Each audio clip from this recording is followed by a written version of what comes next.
characters we know like Gregory and Cassie, its biggest reveals are actually based much earlier in the franchise's history, and may reveal something very interesting about our favorite Urkel killer. Hello internet! Welcome to Game Theory, the show that's always gassing up the importance of tiny details in FNAF books. And just a little while ago, we got ourselves the third and at this point final choose your own adventure style FNAF book, Escape the Pizzaplex. It promised to be an exciting final adventure where we would take on the role of Cassie, who is playing hide and seek alongside our good pal Gregory as the animatronics go haywire in a prequel to Security Breach. Needless to say, I and most other FNAF theorists were excited for this one. Maybe now we'd get some of the answers we've been desperately seeking to the very confusing lore of that game. But what we actually got was a lot more confounding. Like, the book is fine, but compared to the week before, Return to the Pit, even VIP, it wasn't really giving us anything in the lore department. We did get to see Gregory in action in his more GGY Dr. Rabbit state, hacking the animatronics and generally being a bit of a jerk, and we got to see Cassie's friendship with both Gregory and Roxy present itself a little more. But neither of these things did what we were hoping for. I personally was hoping for answers like, how did Gregory become a slave to Glitch Trap? Or why is Cassie seen as so important to this plan? But no, we got nothing of the sort, which is why it's taken me this long to come up with a theory. I've been scratching my head for ages trying to figure out what the point of this story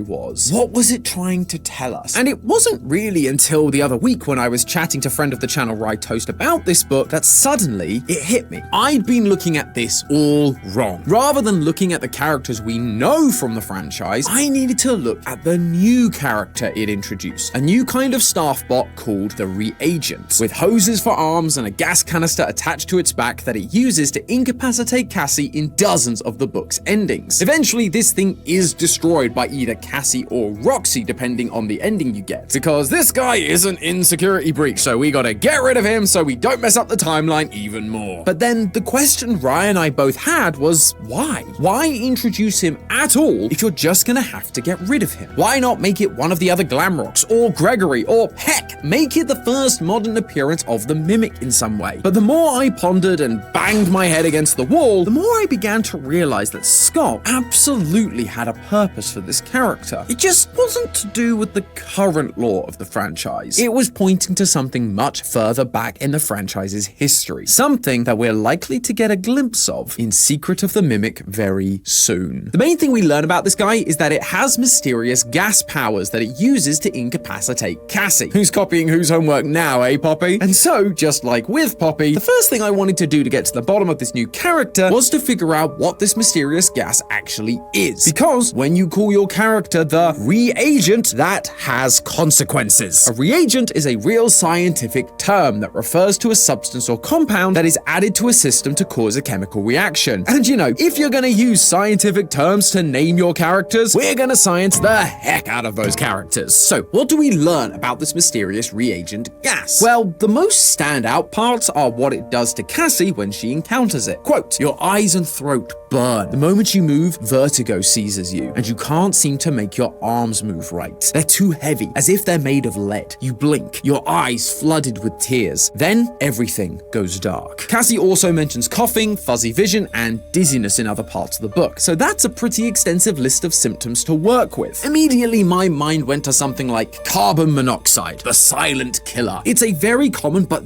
very dangerous gas that, when breathed in, ticks a number of our symptom boxes. Blurry vision, dizziness, loss of muscle control, and while it isn't often associated with coughing, that is a symptom that can occur in certain individuals. Eventually, all of this leads to a loss of consciousness and death. Plus, it is used scientifically as a reagent, so we're off to a pretty good start. But it's not quite a perfect match. Carbon monoxide doesn't cause your eyes or throat to burn, hence it's called the silent killer, because you often can breathe it in and not know it's affecting you until it's too late. It's also called the silent killer for another big reason that doesn't work with our mysterious gas, its odor, or more specifically, its lack of odor. You cannot smell carbon monoxide when it's leaking, which is why you should always have a carbon monoxide alarm installed in your home to sense it for you. Now, I wouldn't put it past Fazbear Entertainment to ignore this crucial safety step, but Cassie does have something to say about the smell of this particular gas. Quote again, "A noxious cloud follows in its wake. The thick, sharp scent of chemicals fills your nostrils." It actually repeats that point about it smelling like chemicals a few times throughout the book, which means it cannot be carbon monoxide. With the smell being associated with chemicals and the reagent being responsible for, quote, cleaning the pizzaplex of organic matter, I wondered if this could be something like chlorine gas. Chlorine is generally used as a disinfectant for things like swimming pools, but in gas form, while it can be used as a reagent, it's also incredibly dangerous. Just like carbon monoxide, it can cause lightheadedness, dizziness, blurry vision, and muscle weakness. But it also has the added effects we're looking for, like the burning sensation in the eyes and throat, which leads to coughing and watering eyes, and it has a strong chemical smell, typically reminding people of cleaning products like bleach. It also has another quality that carbon monoxide lacks. You can see it. In that previous quote from Cassie, we learn that she's not only able to smell the gas, but see it. Quote again, "A noxious cloud follows in its wake." Sadly, we don't get any descriptors in the book about its color or anything. That would be way too helpful. But the fact that it's visible at all is important for us to bear in mind. And chlorine gas is visible, usually a yellowish green color. So why is this not the end of the video? Chlorine gas seems to be a perfect solution. The problem is that I can't get this clip from Rye Toast's stream out of my head. The tanks in the scuba room, they are labeled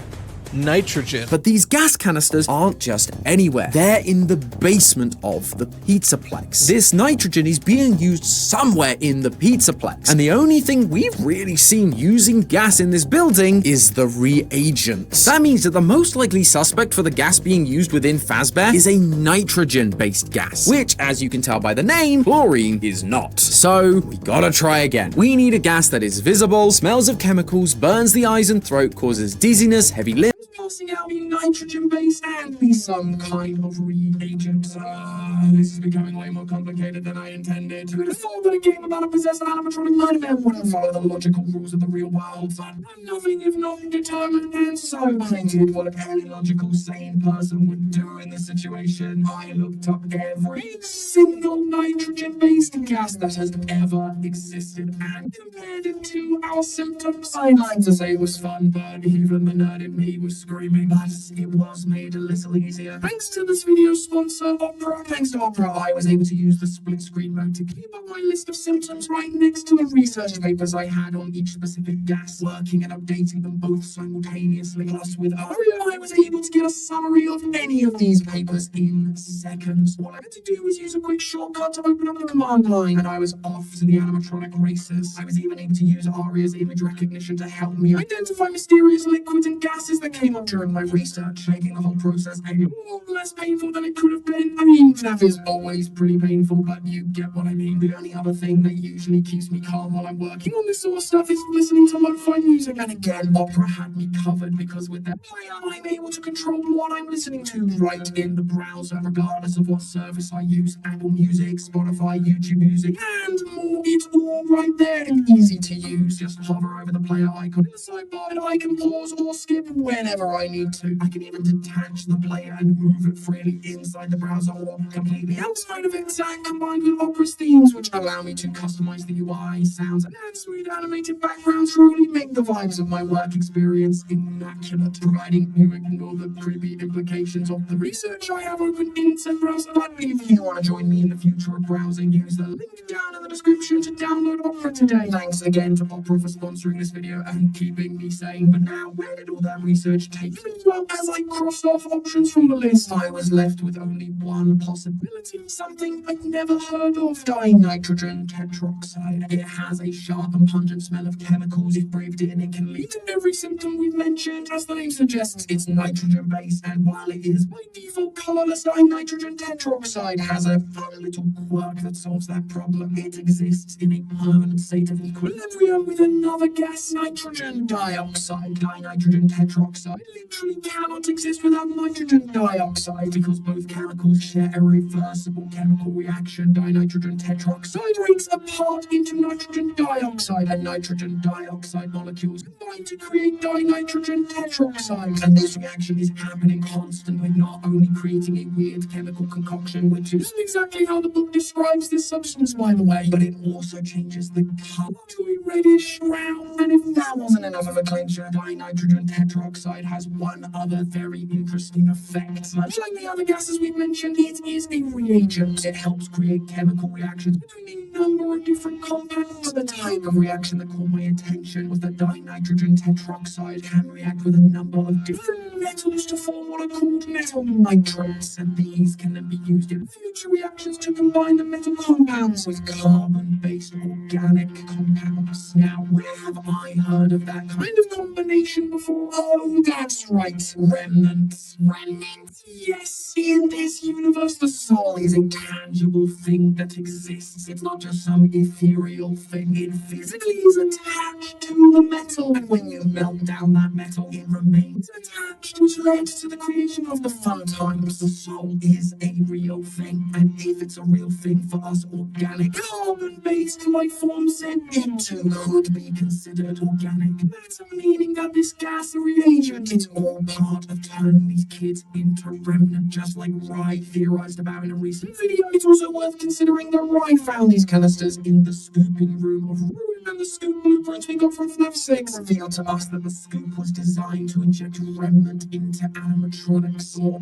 people do these have to be here in that same room? It feels like they have to be connected, and so the remnant for the scoop and these nitrogen-based canisters are also connected. And when you think about it, it actually helps explain a lot about what the Mimic is trying to do. In Security Breach, during the bad ending, we learned of 9 missing kids, so we had no idea what happened to them. Now, thanks to Ruin and the bugs, we know that the Mimic has been copying Afton and his murderous tendencies. Like in VIP, we see the Mimic program present itself as a pig mascot and lead kids into the back room to be killed, which is pretty familiar. But what we're talking about today allows us to take it one step further. The Mimic isn't just copying Afton's killings, he's trying to recreate the missing children's incident in its entirety, converting their souls into remnants just like Afton did in the games that the Mimic was partially trained on. Now, listen, I get that all of this might seem like a stretch. Believe me, I do. Referring to the soul as organic matter feels weird, and even then, there's no way dinitrogen tetroxide would work as a reagent for that specific compound. At the end of the day, Scott isn't a scientist, he's a fiction writer, and at this point, he knows that we theorists will look at the real-life comparisons to find our answers, and as time goes on, it's become clear that he's trying to work with that and make the series feel more grounded. We've moved away from spiritually possessed animatronics to an AI villain. He got rid of sound illusion discs and swapped them for hallucinogenic gas, and that is what I think this mysterious gas is really about. It's him trying to find a way to more believably ground the series, retroactively explaining part of Afton's scientific process so that when the grounded AI villain tries to mimic him, it's not having to suddenly go back to the old sci-fi and paranormal tricks, undoing all of that progress. It's not a perfect one-to-one because the kind of thing he needs just doesn't exist, so what does exist is close enough to make his point. However, even with the answer to this gas question somewhat solved, as I sat there staring into the void that is my FNAF whiteboard, I remembered that that was only part of what I set out to solve. Sure, this has been a fun experiment trying to identify the gas, and it's even more fun to find its connections to remnants, but that in and of itself hasn't really changed how we look at this franchise, outside of the idea that the Mimic is now creating remnant, not just killing kids, which is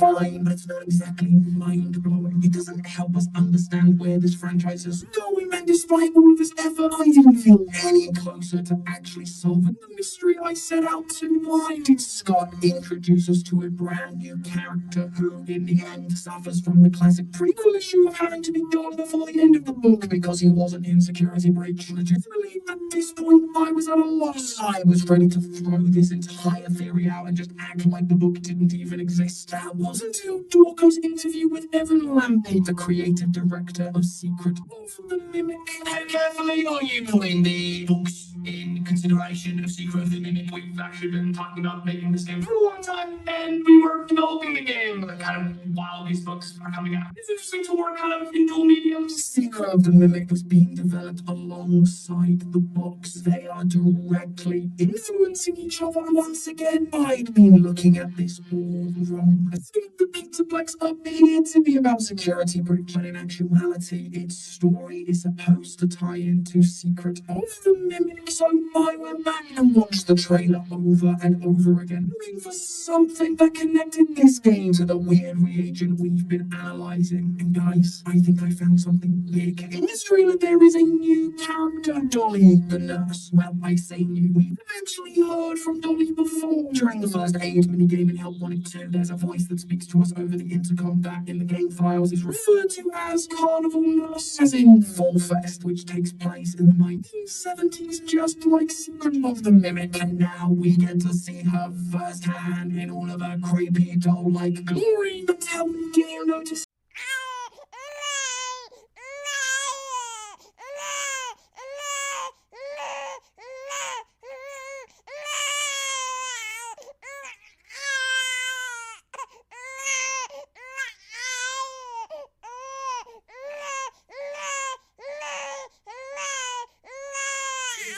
familiar about her? The thing on her back might just look like a normal backpack, but coming from the backpack are a pair of hoses. Hoses that then connect to Dolly's hands, just like the reagents. The reason we are being shown the reagent now is because we were being prepped for the new character that was about to be introduced. Dolly, who has a similar design feature and therefore a similar function, and that connection has some wild implications, because if the reagent is using a gas that helps prepare human kids for remnant creation like we suspect, that would mean that Dolly is doing the same thing in 1979. What? How? Remnant came about as the result of Afton's experimenting with the animatronics after his son died and he committed the missing children's incident. Now I'm saying it exists 4 years before his son even died. That can't possibly be the case, right? And honestly, at first I thought so too, but the more I thought about it, the more I realized that this change actually lines up with a number of other predictions we've made recently about the start of the theft timeline. In my first Secret of the Mimic theory, I spoke a lot about Fall Fest, Fazbear's circus that ran throughout the 70s and 80s. Thanks to some tweets from the developers and my love of Shakespearean theatre, I was able to infer that Charlie's death and the missing children's incident were not Afton's first rodeo. He'd actually been killing kids for a long time. But what if it wasn't just the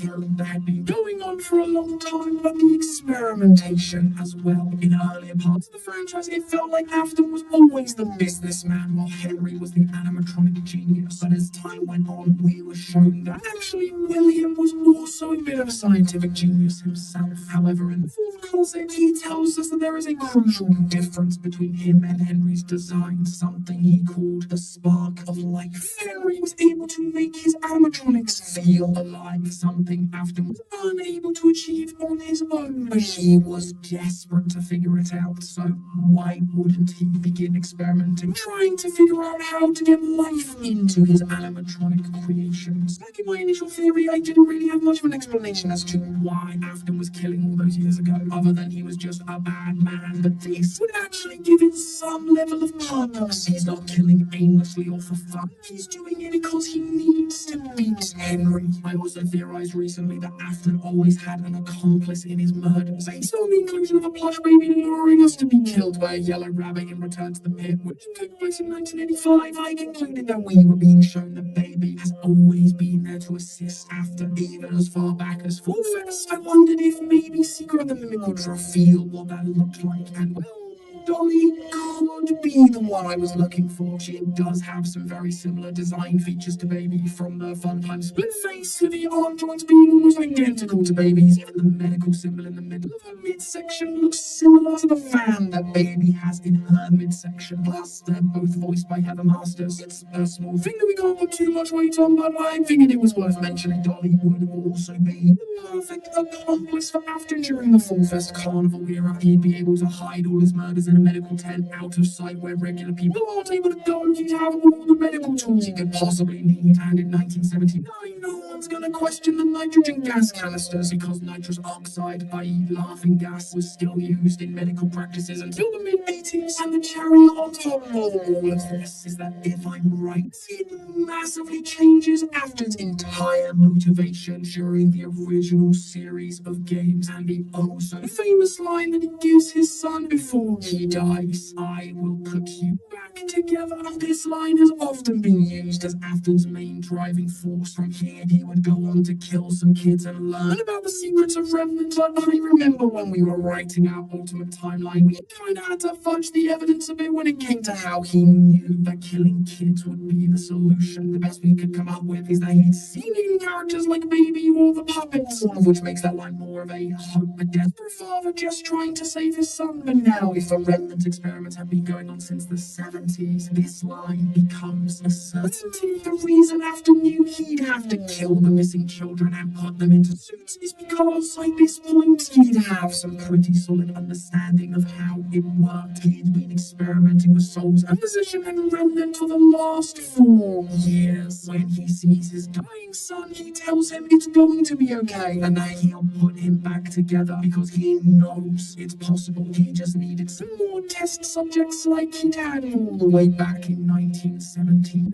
But in just over a month, the day of reckoning is coming. Secret of the Mimic is finally going to release, and the past 2 years of theorizing is going to be put to the test. And I have something special planned for when that happens, so make sure you subscribe to